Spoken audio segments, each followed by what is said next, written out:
AI airport services limited వాళ్ళు వచ్చేసి మనకి ట్రైనీ రోల్ కోసం హైరింగ్ చేసుకోవడానికి ఒక నోటిఫికేషన్ రిలీజ్ చేయడం జరిగింది. సో ఈ యొక్క ఎయిర్పోర్ట్లో ఉన్న జాబ్స్కి వచ్చేసి మీకు 11 మంత్స్ అయితే ట్రైనింగ్ అనేది ఇస్తారు. ఆ 11 మంత్స్ ట్రైనింగ్ పీరియడ్లో మనకు వచ్చేసి 12,000 ఫర్ మంత్ అయితే స్టైఫండ్ రావడం జరుగుతుంది. టోటల్ 100 ఓపెనింగ్స్ కోసం వచ్చేసి ఈ యొక్క ఎయిర్పోర్ట్ సర్వీసెస్ లిమిటెడ్ వాళ్ళు హైరింగ్ అనేది కూడా చేసుకుంటున్నారు. 25 తారీఖు 1వ నెల 2024 నాడు ఈ యొక్క నోటిఫికేషన్ రిలీజ్ చేయడం జరిగింది.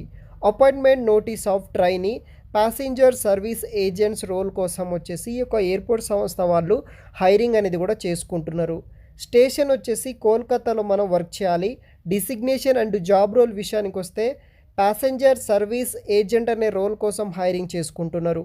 ట్రైనింగ్ పీరియడ్ వచ్చేసి 11 మంత్స్ అయితే ట్రైనింగ్ ఉంటుంది. స్టైఫండ్ వచ్చేసి 12,000 ఫర్ మంత్ అయితే స్టైఫండ్ ఇస్తారు. టోటల్ 100 ఓపెనింగ్స్ కోసం వచ్చేసి వీళ్ళు హైరింగ్ అనేది కూడా చేసుకుంటున్నారు అనమాట.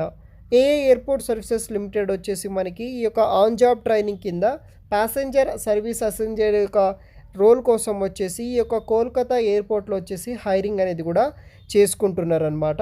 దానికి సంబంధించిన రోల్స్ అండ్ రెస్పాన్సిబిలిటీస్ కూడా ఆ యొక్క నోటిఫికేషన్లో కూడా మీరు చూడవచ్చు. సో జనరల్ కండిషన్స్ కూడా ఇక్కడ మనకి అవైలబుల్గా ఉంటుంది. ఎవరైతే క్యాండిడేట్స్ కావాల్సిన షార్ట్ లిస్టెడ్ పర్సన్స్ ఎవరైతే ఉంటారో దానికి సంబంధించిన డీటెయిల్స్ కూడా.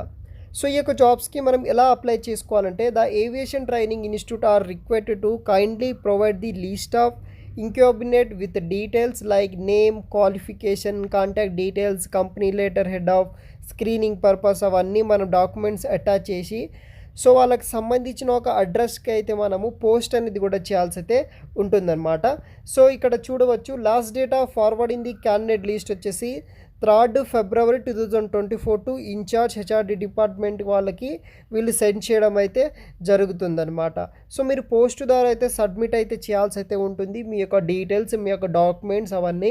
సో ఆ యొక్క వెబ్సైట్ లింక్స్ వచ్చేసి అదేవిధంగా ఆ యొక్క నోటిఫికేషన్ లింక్ కూడా నేను వీడియో కింద డిస్క్రిప్షన్ బాక్స్లో అయితే ప్రొవైడ్ చేశాను. అక్కడ నుండి మీరు చూసి మీరు ఎలిజిబుల్ అయితే కనుక ఈ యొక్క జాబ్స్కి మీరు అప్లై చేయడానికైతే ట్రై చేయండి గైస్. Thanks for watching.